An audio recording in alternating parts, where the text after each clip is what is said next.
Hey, thanks so much for joining us here on 9 News Plus. I'm Chris Bianchi, and the Colorado Avalanche beginning their playoff run. They did begin on a bit of a sour note on Tuesday night. They lost 3-1 game one of their opening playoff series against the Seattle Kraken. What we hope is the opening playoff series against the Seattle Kraken. Joining us for a bit more about the Avalanche, we're going to talk a bit more broad perspective as well. We're now joined by 9 News Sports' Ariel Urasuda, who has tracked the Avalanche so closely all season. You were on the ice with them last year as they won the Stanley Cup. But Ariel, I guess starting things off with game one, bit of a disappointment as they lost 3-1, right? Yeah, it was a bit of a disappointment. Some people were shocked. Some people were not too shocked. I think the issue with the way that they came out was just that the lack of energy. They just came out so flat. And a lot of questions were surrounding, did they just use up so much energy just trying to secure the division? Because they finished the season, I believe it was 7-0-1. I mean, they had to in order to secure that division, the third division in a row. And that took a lot of energy to do that. So did it take too much? And maybe is that why they kind of came out a little bit too flat in game one? But if that's the case, and if it was just a question of energy, that could actually be a good thing, because then maybe, you get that out of your system, you rest up a little bit, you get people a little bit more healthy, and then you come out gunslinging in game two, right? And you kind of come out like looking a little bit more like yourself. Now, on the flip side, if it is much more about matchup, and if it is that the Kraken actually just match up really well against the Avs, and if their forward depth just matches up really good against the Avs' lack of forward depth, that's where you actually will see a problem as this goes on later. And old friend Philip Grubauer with, I believe, 35 saves on Tuesday night in game one. Certainly another guy that could be a big factor in the equation, right? Yeah, 34 saves on 35 shots faced. But he was standing on his head. He looked phenomenal. He said he was really comfortable in the game because he's really comfortable in the building. Not only is it a team that he knows, a lot of guys that he knows what Nathan MacKinnon can do. He knows what Mikko Rantanen can do. I mean, those are guys that it's kind of hard for anybody to stop. It's hard for their own goaltenders to stop in practice, but you at least know their intonations. You know, like little bits of what they do. It's not just prepping for them, like watching them on film. You know them. You've practiced against them day in and day out, right? So you know their little ticks.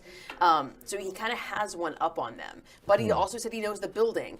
A little like kind of insider hockey here. He said, from a goaltender's point of view, every building is actually a little bit different. So you see the light kind of hitting a little bit differently. So he says that he actually knows the way that it should look. Like when the puck kind of comes in a certain way, he can see it differently because he sees the light streaming in differently, and he's used to that because he's used to playing at Ball Arena.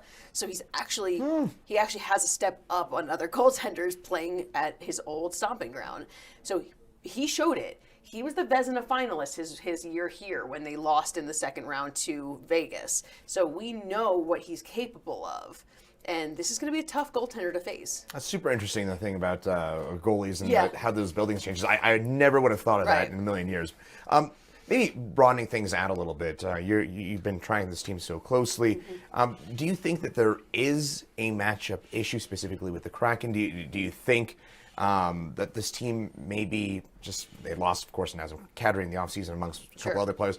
Are they a weaker team than they were a year ago as well? Oh, well, they're certainly a weaker team than they were a year ago. I don't think anybody has questioned that from the get. Okay. But that's kind of beside the point. It's more like, are they still capable of executing up to that level or close enough? Because there is a lot of parity in the Western Conference. So can they execute enough in the Western Conference to then at least compete against whoever's the top of the Eastern Conference by the end? Should be Boston. We don't know. We'll see. The answer to that question should be yes. They should be talented enough and have enough grit to compete at the top of the Western Conference throughout the playoffs. Now it comes down to matchup. And that's the big thing about playoff hockey. Sometimes it really is just about matchup. So in this particular case, the way that they match up against the Kraken might not be good because the Kraken's built with serious forward depth, which is what we saw last year with the Avs. I mean, we're losing Nazem Kadri, we're losing Andrei Burakovsky, we're losing, trying to think, Darren Helm is hurt. Andrew Cogliano right now is hurt. I mean, they're losing a lot of forward depth, obviously, Gabe Landeskog. A lot of forward depth. Now, the Kraken is just built top to bottom with forward depth, lines 1 through 4. And so they're not matching up perfectly. The way they're going to try to get around this is the Kraken is scoring a lot of goals off of their second line. So Jared Bednar has the question of, is he going to try to break up his top line? Second line is not producing a whole lot right now. Do you break up McKinnon and Mikko? If you break them up a little bit, maybe move Mikko back down to the second line, and probably move Nichushkin, I would imagine, up to the top line, then you're kind of moving around your pieces a little bit to produce a little bit of offense off of that top 2 lines. And you're balancing out a little bit against the other team, hopefully trying to not only produce off your second line, get your 55 goal scorer on your second line, but you're also matching up against their best lines. So it seems like... That makes sense? Yes, and it seems like based on your analysis there, that might be your recommendation, or would that be the move that you'd make? I probably would. I don't see anything wrong with doing... you could always play money mark. Yeah, I mean, the argument against it would be, why would you break up the magic of Mac and Mikko, which is, how they got to scoring all these goals. But Mikko Rantanen scored a lot of his goals without Nathan MacKinnon, because Nathan MacKinnon missed some time himself. Good point. And Mikko had to kind of carry this team himself throughout that time. He can produce without Nathan, and Nathan can produce with pretty much me on the line with him, like you on the line with him. So I assume that, when you break the 2 up, you're getting production on both of those lines, and I think that you're doing again what I also said. You're also helping your defensive matchup there as well. Okay, I guess Gabe Landeskog, you mentioned he's out. He's Yes. been out all year. He's going to be out for the rest of the playoffs as well. I guess it's an obvious question as the captain team has been with this team since 2011. How big of a loss is he? I mean, he's a huge loss in 2 ways. He's a loss on the ice, and he's probably even it's hard to say whether he's a bigger loss on the ice or off. He's a huge loss both on the ice and off. On the ice, just even last year in the playoffs, 22-point producer in just the playoffs alone in 20 games of the playoffs. That is massive. Off the ice, he's arguably even more important. I mean, he is their leader. He's a vocal leader. He's a leader by example. He has been their captain since he was 19 years old. That speaks absolute volumes to just the character of man that he is. They are missing that drastically in that room. They don't have that kind of guy who can just step up behind him.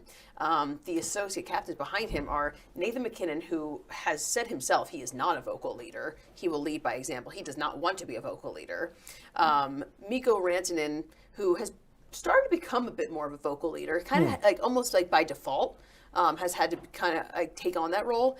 And then the other one is Cale Makar. So he's the youngest guy in the room, so he's having to try to kind of, or the youngest guy of that group.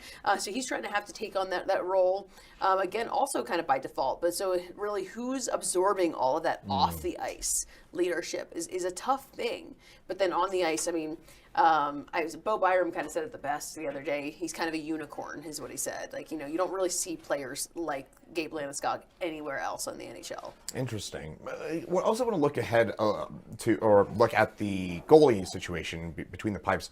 You got Alexander Georgiev, his first year with the Colorado Avalanche. Last year, the Avs, maybe optimistically, you look back at them, and Darcy Kemper, Pavel Francouz, it was a bit of a average goaltending performance, I would say, at best.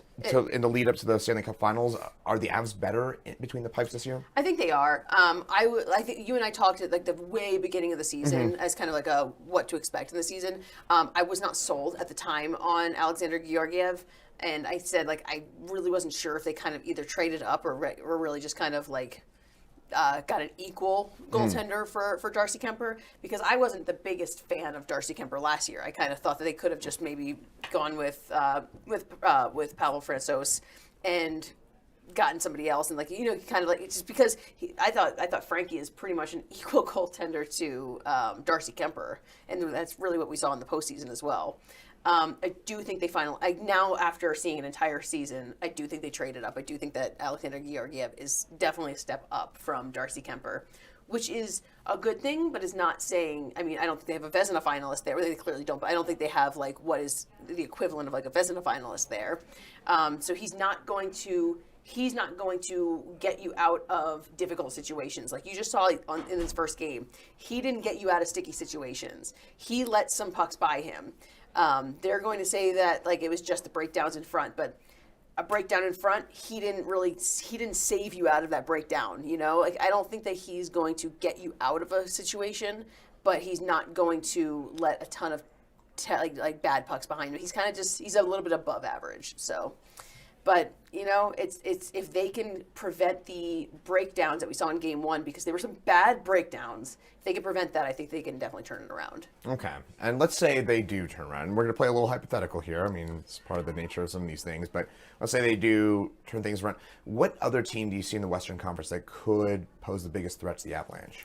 It's interesting because in the first games, the first round, or the first game of the first round, we saw all of the away teams win the first game. That just shows how much parity there really is. And you said that earlier, yeah. Yeah, and so I think, well, in the second, if they win this first game, they would most likely play the winner of Dallas and Minnesota. Both teams, they play a lot because they're in their division. Both can pose a threat, but they're obviously teams they can beat because they are ahead of them in the division. It's an interesting that's an interesting matchup that you're going to see there. It's a tough one, but I think they could probably get past them. The Oilers are probably going to be the toughest one if the Oilers win, because right now they're down 0-1 in the series. But I think the Oilers are probably the toughest one. They've got Connor McDavid. They've got arguably the best player in the entire world. Some will say it's Nathan McKinnon. Some will say it's Connor McDavid. But I mean, they swept them last year, but they're a different team this year. I was going to say, I think back about last year and how it was a sweep, but you think that the Oilers... I think the Oilers got better, the Avs got worse. Okay, and I suppose it's the nature of things. I know you hate doing predictions in general, but just what... You will never force me into a prediction. Let me... How do I phrase this carefully? You're going to back me into one, aren't you? I'm not going to back you into one, but I'm just going to say, give me an outlook. How? Because you said there's a lot of parity. Would you almost say that it's basically maybe not quite coin flip territory about whether the Avs how far the Avs can go, but it's a lot murkier compared to last year. They were the clear favorites. This year, it's who knows, right? That last year, I felt like there was not a chance they were losing the first round, right? That's how we felt. I will say I don't feel they will get swept in the first round. That is a confident feeling I feel. I do not feel the Avs will be swept by the Kraken in the first round. Is that about as much as I can say? So they're going to win it. Okay, that's something. So you're going to say they're going to win one of the next 4 games. They will win one of the next 4 games. Okay, boy. That's a little different from this time a year ago when the Avs swept the Predators. But we'll continue to check back in with you. I'm not saying that I don't feel optimistic about the entire series. I just won't really. I will not. I don't make predictions. So. Well, it is interesting how tricky of a first round matchup they've got. Yeah. Again, the Kraken, you said it during the regular season, they kind of had the Avs number. You mentioned the matchup with the lots of forwards on the Kraken team. Yeah. Grubauer playing well, clearly. Tricky matchup, is it? But on the optimistic side, if they get past this, the door is pretty open, isn't it? I think next round, I believe next round could be easier than this first round. Interesting. And I think a lot of people wished for this matchup, the first round. A lot of people wanted the Kraken. They did not want them to fall to Minnesota. They wanted the Kraken the first round. I don't know that that's what you wanted, though. I'm not sure that this is. I don't know that this was the most wishful thinking. But you get past them, I think you see the Wild or you see the Stars. I think that might be a little bit of a more familiar matchup. I just think back to last year. Yes, I agree. And the thing that comes to my mind is last year, it was a second round matchup against the Blues where you went, this is going to be the tricky one for the Avs. And it was a dog fight. It was a 6-game series. Binnington gets hurt in the middle, and who knows he doesn't get hurt. And not even just a 6-game series. I mean, the game 6 was in overtime. Good point. And again, Binnington, I think it was game 3, got hurt. Yep. So the Blues were playing the backup goalie. But then once you got past that, if you were an Avs fan, I think you felt pretty confident going into the Oilers series, and they obviously swept that, and then you're in the finals. So I guess that's the optimistic way to look at it. Yeah, I mean, I got a lot of sunshine here. Yeah, you have a lot more sunshine. I've been taught to be a cynic. It's more just it's a very different year. It's a very different year, and I think that people just need to buckle up. Okay. And if things don't go the way that you're hoping they're going to go, and if they don't lift a cup at the end of this, don't lose hope that the miracle run that they've been on is just going to plummet. That's going to go. I mean, I think this has just not been the season that everyone hoped it would be the year after the cup. I think that just being here, and you never want to say like you don't want to root for moral victories. Yeah, it's not a moral victory just to say like, well, they won the division for the third straight year. But I think winning the division for the third straight year is honestly more than I would have ever given them credit if we looked back about a month or so ago. And they still got the young core. They still got McCarr. They still got McKinnon. Yeah. They still got a 55-goal scorer in Rantanen. It seems like they got an upgrade in goal. There's pieces to build off of. And by the way, we're saying this as the Avs are down 1-0 in a best-of-7 series. Absolutely. No, we could roll back the tape and watch this as we're preparing to have a parade in front, in a few months. But like, all I'm saying is just buckle up, get ready. This might just not end the way we all, dreamt it would a year ago, and that's okay.